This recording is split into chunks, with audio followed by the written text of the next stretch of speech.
High good morning. फेरि पनि मैले अर्को फेस सिरम लिएर आइसकिसकेँ। क्याश सोल केयर भन्ने ब्रान्ड, सायद मैले प्रोनाउन्स राम्रैसँग गरेँ होला। अनि यो चाहिँ आज मैले हजुरहरूलाई फाइनली लगाएर देखाउँदैछु।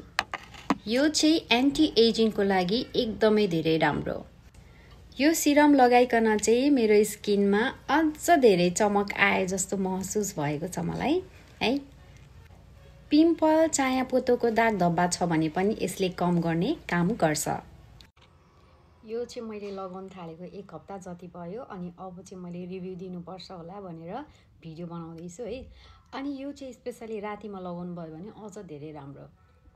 हजुरहरूको स्किनमा कुनै पनि ब्राइटनिङ छैन अनि पिम्पल अनि अरू कुराको दाग धब्बाहरू छ भनेदेखि चाहिँ यसले हल्का कम गर्ने काम गर्छ। अनि एन्टी एजिङको लागि त एकदमै राम्रो, प्लस यसमा रोज वाटर पनि मिक्स गरिएको छ है।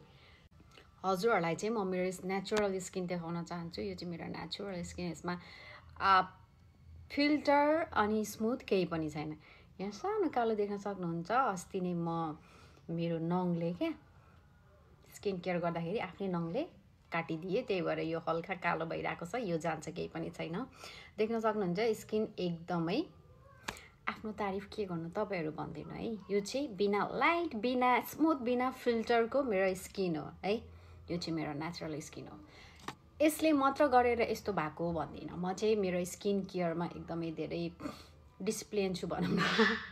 बरु म अरू काम गर्दिनँ होला, तर म मेरो लागि, मेरो स्किनको लागि जति नै अल्छी लागे पनि गर्छु। अनि यो लगाइकन यसले पनि मेरो स्किनलाई एकदमै स्विट गरिरहेको छ। हजुरहरूले पनि चेक गर्न सक्नुहुन्छ। मैले यसको लिङ्क राखिदिनेछु है त। Okay, by.